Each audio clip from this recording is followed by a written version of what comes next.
Hi, it's Jennifer from Shabby Fabrics. I have a fun and practical project for you today. This is the Jelly Roll Slice Rug. This was so much fun to make, and I am just loving using this in my own home. Right in front of my sink when I'm doing the dishes, I want that slice rug. It fits perfect in that space by the back door, going from the house to the garage. So many applications for this rug, and I can't wait to show you how fun and easy it is to make. Let's start off with what you'll need to make a rug for yourself, or maybe for a housewarming gift for a friend. These are absolutely addicting. I have a feeling you're going to want to make more than one. You'll be needing one jelly roll, one roll of the 2.5-inch by 25-yard roll of the Bosal organic cotton. I love this product. It makes it so easy. You could use batting strips, but I love that 25 yards is in one continuous strip. I want to show you what was left over when we made the rug. This is how much was left over. So we really were very economical with how we used it, and it only takes one roll to do it. Of course, you'll want a spool of coordinating thread. Sometimes you want to just analyze what your project would look like and visualize what would work best with all of the fabrics in that particular set. We chose a light blue for the English countryside, which is what's featured behind me by Maywood Studio. And we also encourage you to get a box of the Wonder Clips. It just seems to work a lot better than pins, and I love how it just holds a lot of it all together. So when I take it to the sewing machine, everything is kind of compact and intact. So when I'm sewing everything together, nothing's shifting or moving, and I'm not poking myself.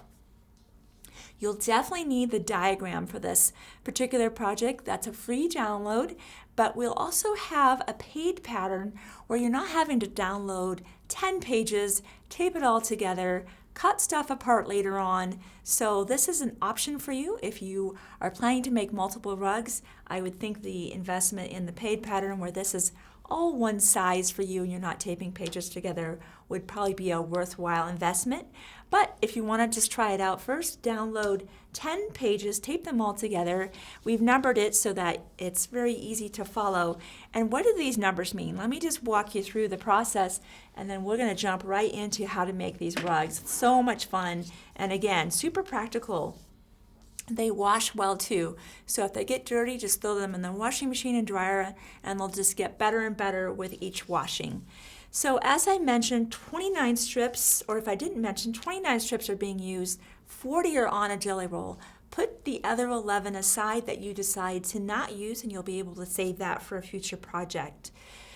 So you have 29 basic rows, and each one has a measurement associated with that. What that's letting you know is from your strip that's already cut to 42 to 43 inches, depending on the length of your jelly roll strips, you'll be cutting your strips down for rows 1 through 10. Those will all be cut to 33 inches. For rows 11, 12, and 13, that's guiding you to cut those strips to 32 inches, and so on and so forth. That's why you'll need to go ahead and lay out your strips in the arrangement that you prefer, all 1 to 29 ahead of time, so you know what size to cut each row to. Now I've went ahead and cut, this is my first and second rows, I went ahead and cut those to 33 inches ahead of time. So let's put the diagram aside for now. We'll definitely be using it later, and we're going to bring out the katahdin and our Wonder Clips, and we'll show you how to prepare this to take to the sewing machine and get your process of your rug going. So let's put that over here, and we'll get out this katahdin. I love that it's just a convenience item. It's ready to go. I'm not having to cut batting strips. You can imagine that's a lot of space to try to cut batting yourself. It's definitely doable. You might be using some batting tape. I just think those types of items, just like a jelly roll, is a convenience item. I could certainly cut my own 2.5 by width of fabric strips myself, but I love the convenience of just being able to jump into the project. I have 2 strips just to start with. You would have, of course, all 29. You'll turn those right sides down. Now, before you pick them up off of your arrangement of the 29, you'll lay them out. I encourage you to go ahead and take a picture of that layout, because once you lay them wrong side up and start putting the katahdin on the back, taking them to the sewing machine and bringing them back, they might get mixed up. So it's nice to have a picture to refer back to. We will later on be actually numbering our strips, but right now we're not doing that step quite yet. So with our katahdin, I'm just going to unroll a certain distance of that. You'll lay that directly on the back side of your strip all the way through where your white, onto your white selvage. Now, one other thing I want to mention to you, actually I'm going to go ahead and clip this, folding it in half, folding it in the middle, and I'm going to clip this. Notice how I have a wider white selvage here. This clip has a flat end on the bottom and a round end on the top. I'm going to be sewing on that double opening right here. I want that flat side to be on the very bottom and the colored side to be on the top. Be consistent about that. One other thing I want to point out to you is notice there's a wider white portion here. I'm going to show you one of my uncut strips. If you have not noticed this, and maybe you already have, on jelly roll strips, there's a wider white selvage and there's a side that has basically almost nothing that's white. Keep the side that's the wider white on the left side. Later on we're going to go mark our strips, and we can see our markings better on the strip that has the white than on the strip that doesn't have anything. So that's just another pointer that we learned along the way.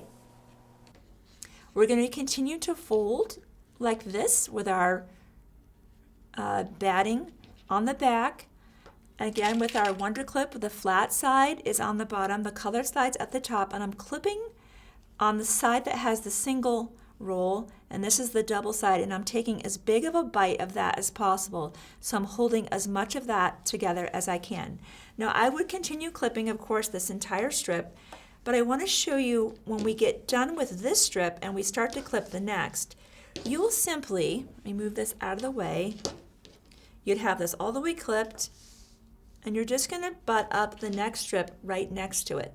I'm not going to be cutting my katahdin to the 33 inches and the 32 inches and so on and so forth. I'll just keep that going and just as if it was one continuous thing, just continue to Wonder Clip all the way down. Now when you run out of Wonder Clips, that's when it's just time to go sew. And of course you wouldn't have all 29, you don't have enough clips for that. Once you get done with your clips, there's no more left, you'll go sew, unclip, and then you'll come back and you'll continue to clip until you have all 29 of your things sewn together. But let's go, I'm off camera, keep clipping all the way down. When I come back, we'll be over at the sewing machine. I already have the denim needle in my sewing machine. I've increased my stitch length to 2.75, and I'll be sewing just a little bit bigger than a 1/4 inch seam allowance. So I'll clip that, and when I come back, we'll go sew our first 2 strips together. I'm now at my sewing machine. I have a 2.75 inch length. I'm on a Bernina 770 Quilters Edition today. I'm sewing just a little bit greater than a 1/4 inch seam allowance, and I've got my Wonder Clip box to my left. As I remove the clips, I'll just be putting them into the box. So let's get started. I have to move that first clip to get going. There we go.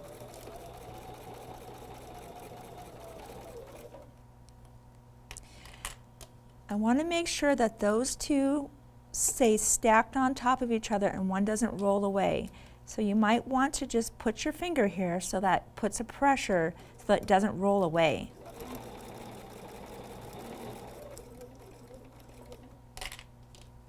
So I have my first 2 strips together, and I'm just going to cut those apart because if that's my row and my row 1 and row 2, and we're going to say for our purposes that it is, again, I want to point out that you're going to sew all of these together, cut them all apart. You've got your 29 strips. You're going to be laying those out in the diagram. But then you begin to sew them together in groups of 2. You want to make sure that there's the single roll and there's the double fold, I would call it. All of those are going to have the single roll to the top. So if this is row 1 and this is row 2, of course we would be bringing those back to our diagram, laying everything out, and we would number everything. I'm going to actually show you a section of this quilt of where we're going to go. So this might make a little more sense. This is the first upper portion, those first 10 rows that were all cut to 33 inches. We're going to sew those together as a unit. And just look how we went ahead and numbered everything. So you could do that now if you wanted to do that now, which I would encourage you to do, because now you want to make sure you're actually putting the correct rows together in the correct sequence. You've got the single roll to the top. Because this double opening, let's just show you how this is going to work. This is row 1, this is row 2, the single rolls at the top. That double opening, this single roll is just going to nest right into that. Yep, just like this. Now, I want to make sure though that notice how the left side is lined up. I actually want to line up the left side first. In order for us to not have this too, what I call a cattywampus on this end, you want to really line these up so they're pretty much in a straight row. So start here. And now I want to point this out. We did not cut that. That's just where it landed. That's just how these strips end up being in real life. You can line this up as best you can, and whatever this ends up being is what it ends up being. So let's just roll this in together, just like this. We're going to take this to the sewing machine, and I am going to keep these two ends together because I want that white selvage and that line right there to line up. Now I'm going to increase my, I'm going to keep it at 2.75 stitch length. My width will be 5.5, maybe even up to 6.5. And we're going to sew these together. Of course, with that zigzag, you're just hopping left and right. Your visual point will be right that gap. And we're just going to be feeding that nice single roll into that double roll and tucking it right in there. And it's just going to gather itself up and tuck in and lay nice and flat on the rug. So let's go to the sewing machine right now, and we're going to do that. So my machine is set up for the straight stitch. I'm going to increase that to, I'm going to go with 5.5. I might even go with 6 today. I want to make sure that that zigzag is grabbing both of those readily. Now on this particular presser foot, I've got a 20C on the Bernina. There's a line right here. I don't know if you can see that. That's really where I'm looking throughout this process so that I'm going right down the middle of this, and I'll let the needle hop back and forth left to right to join the strips together. So let's get started.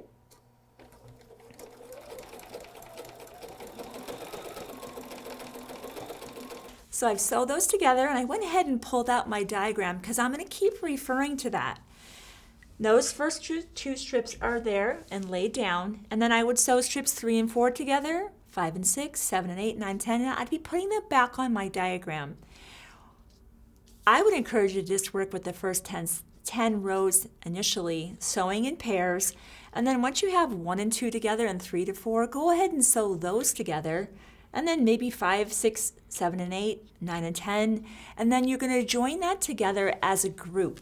Let me show you that. I brought it out just a little bit briefly before, and I like to sew things in sections that helps alleviate distortion. One other thing that you may find helpful is once you have a bit of a section together, maybe 2 strips or 4 strips, go ahead and take that to your pressing mat with some good steam, and I would just encourage you to go ahead and steam as you go. It's just going to keep everything nice and flat so that your rug doesn't have any kind of bubbles or arcs to it. We found that steaming that, you might even want to consider sizing if you need to. It's just going to help everything lie real flat in the very end. Don't be afraid to use plenty of steam and sizing as necessary. Notice the next section after this is sections 11, 12, and 13. Go ahead and sew those together. We did that ahead of time as well. Let me just see which ones those are. I believe this is what's next. Yes. Do you see that stagger right here? And let me show you on the diagram. It's a definite step. So you've got your first 10 rows sewn together and you've got your next 3. What this would mean when you take this to the sewing machine is you're just going to hold this in place. You might want to pinch that between your fingers and go ahead and take that to the sewing machine, and now you're going to sew that so you've got that step. And the same would be true for our next row, which I believe is our blue. Laying that out. See how numbering these is so helpful, because the numbers that you wrote down there, we just used a permanent marker. It's going to all be cut away, so don't worry about writing with a permanent marker. You want it to be nice and bold so you can see it. Don't use a friction pen, because as you steam it and iron it, those markings will be ironed away. Same thing, there's that stagger. And you might even want to just do this as a section and then sew that onto the bigger portion. Basically, you kind of have an upper portion, kind of your middle portion, and then down as we bring these, I'm going to lay these all out for you. Again, just referring to our rug behind us. I don't need to even look, they're numbered. Hey, I don't need to do that. Keep turning around. I have everything I need right in front of me.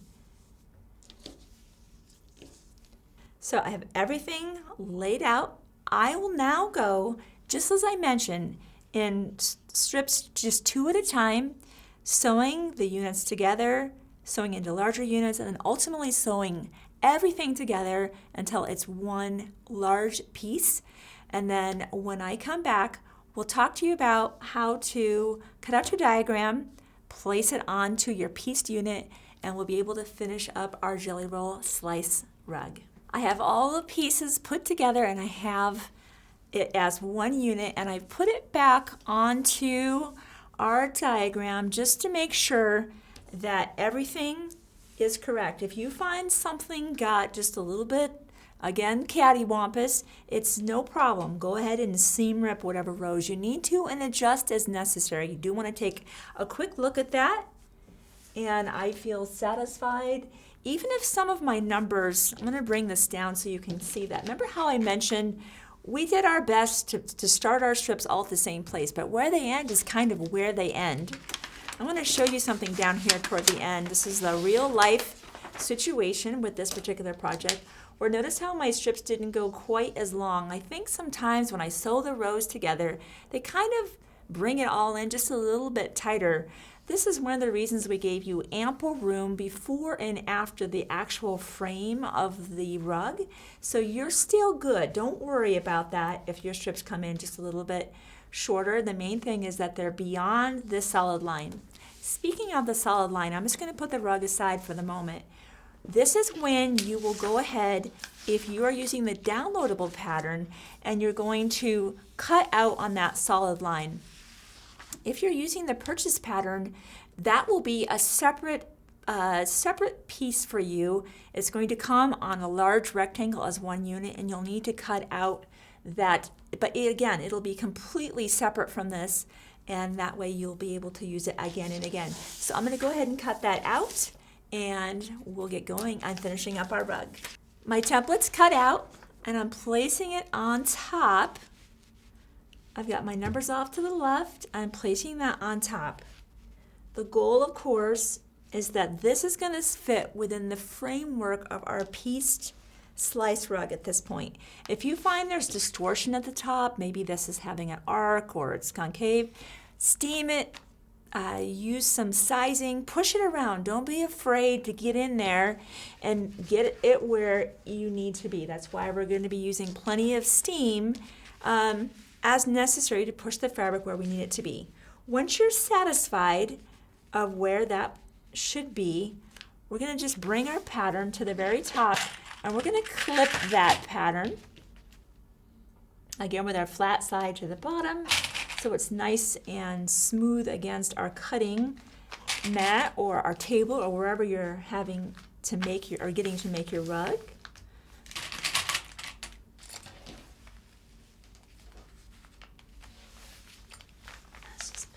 Down. I'll be using a friction pen. I would encourage you to not use your permanent marker at this point. but rather a friction pen. What I like about that friction pen, I've got a little bit of bow in here. Let me get that out of there. I don't like that bow. There we go. What I like about the friction pen is if you draw a line somewhere you don't want it to be, you can just steam it away. You can iron it away, you don't even have to steam it.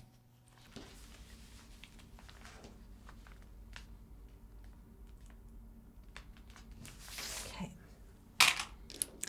Now on this darker section, I'm not going to be able to see my black friction pen. You'll see how I'll manage that part. I'm going to turn this around so it's a little more natural from where I am. And I'm just going to begin to draw right along that line.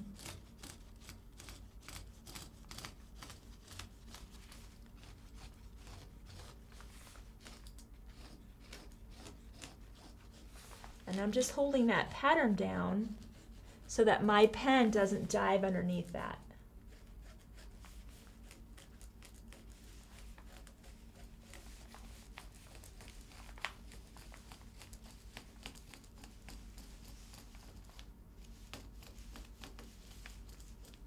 Now right up in that darker blue, I'm not going to be able to see anything there with my friction pen, and I'll show you how we're going to manage that. Now let me just take a quick peek. I think I can see everything real well. I might even try to get into that. But here's what we're going to do. That area where we can't really see, because the black is not going to show up on that dark blue, or maybe you're even going to be using a black fabric, I will leave my pattern in place and simply begin to cut here. I'm going to do the same over on this side. Once that's done, I'm going to remove this because I don't want to accidentally cut into that in case you want to use it again. So let's get that out of the way. Now the scissors that I'm using are the Bordeaux scissors. These scissors are meant for a mission just like this. This is made from clover. They're made in Japan. They're incredible scissors, the Bordeaux 200s. They are meant to go through this kind of bulk with ease. I love them when I use them on projects like this, projects like wool, anything thicker. They just go through there. They don't even hesitate.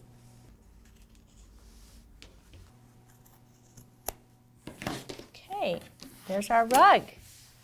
Wow. So our final step will be binding. As I mentioned before, we're using 29 strips for the rug. You're going to need 2 of those strips to be binding. Now, one thing you might want to plan up front, if you want your binding strips to be the same fabric and you have a jelly roll that has 2 of the same fabric and there's duplicates in this particular English countryside, you might want to put those aside in the very beginning. Decide what your binding is and put them aside so you don't accidentally use those in the project. If you're using a jelly roll that has 40 unique strips in there, again, plan out 2 that you think would look good together. It's going to take 2 strips to do the binding around this distance, and then just put those aside. And you'll piece those into one unit, which we've done ahead of time. And I'll show you how to put the binding strips on. Just as you would suspect, you're going to fold those wrong sides together. I'm going to start up here on this side, and again, this is where my Wonder Clips come in so handy, why the Wonder Clips are just really an integral part of the project. I'm going to leave about a 1 inch, maybe a nice healthy 1 inch kind of tail up here, which we will later fold around. But I'm going to start there, and I'm just going to clip. Now this is not cut on bias, but you do have a gentle arc here. We have found this is not a problem to be using a width of fabric cut around this gentle curve. Typically when we're trying to bind something that has a curve, we're going to use a bias binding. We found this was not a problem, but if you're cutting your own strips from home, you might want to consider doing your strips for your binding to be on the bias. It'll just make things even just a little bit easier for you because it'll have that natural stretch that only bias has. And I'm going to continue clipping all the way around. Clipping every 3-4 inches as necessary.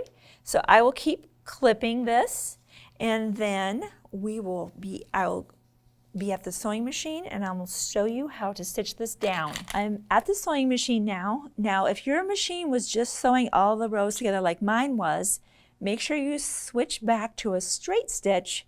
Once we do put the binding on and secure it, later we'll be going back to that same wider zigzag stitch, but for now make sure it's a straight stitch. I've got my 1-inch flap up here, so you're going to start sewing right where you can kind of feel the rug is. Now let's get started.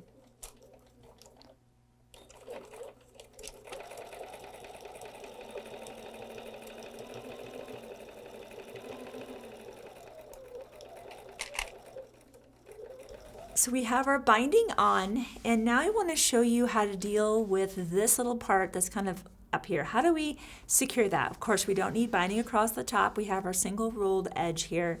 This is something I want you to definitely see, so we're going to get a little bit of a close-up of that so you definitely see this step.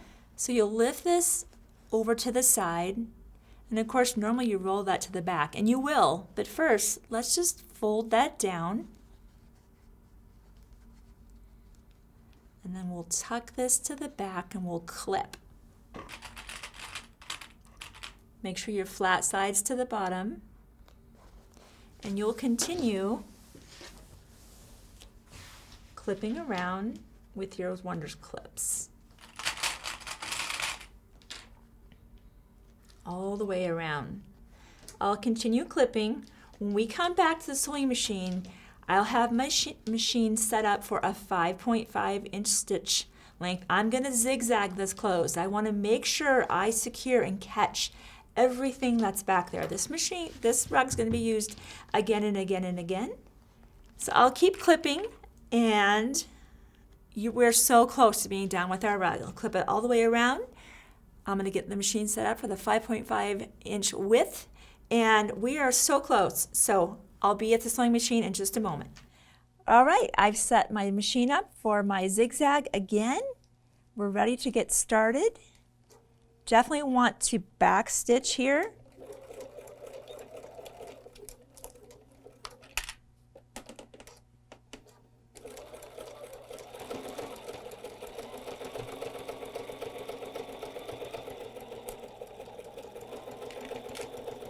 My binding is now on my rug, and notice there's just a little bit of a bubble. That is very normal. This is where the steam comes in. And as Tammy says, we're going to be the boss of our fabric. We're going to make it be where we want it to be. If you find your binding is arcing up, just steam your rug. It's going to do wonders. Magic sizing.